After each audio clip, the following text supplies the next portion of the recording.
वरिया फूलवा फूलेला काचन आरी राजा दुआरिया हो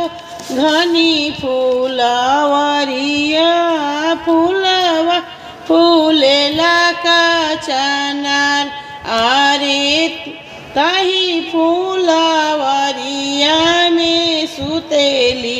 गौरा देई सोई रहेली नीरवे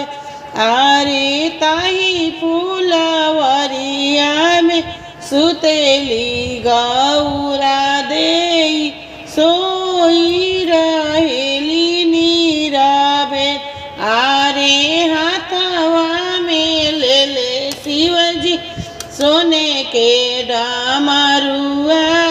गौरा के दियल जगाए आरे हाथवा में ले ले शिवा सोने के डमरुआ गौरा के दियल जगाए आरे पूछिला गौरा से एक बात आरे कतना बरिस गौरा तोहरो उमरिया कतना ही दिन रब क्यों आरे कतना ही बरिस गौरा तोहरो उमरिया कतना दिन रब कुआं आरे बारहे बरिस शिवजी हमारो उमरिया बारहे बरिस रब कुंवर आरे बारहे बरिस शिवजी हमारो उमरिया बारहे बरिस रब कुंवर आरे जबले शिवाजी पापा बरना खोजी है तबले ही रहबो कुआं आरे जबले ही ये शिवजी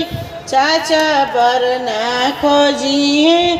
तबले रहबी हम कुआं आरे ये तना वचन सुन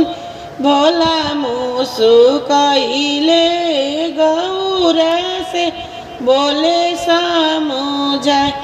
आरे तना वचन सुनी भोला मुसु कइले गौरा के बोले समझाए आरे तना वचन सुनी शिवा महादनिया लपकी के धैले दाहिन बा आरे तना वचन सुनी शिवा महादनिया लपकी के धैले दाहिन बा आरे चलना गौरा हमारा ही साथवा पापा से बोलाए का बात आरे चलना गौरा हमारा ही साथवा चाचा से बोलाए का बात आरे पापा से बोली कि गैनी फूलवरिया ओही जे मिलले शिवजी कुआं आरे चाचा से बोली कि गैनी फूलवरिया ओही जे मिलले शिवजी कुआं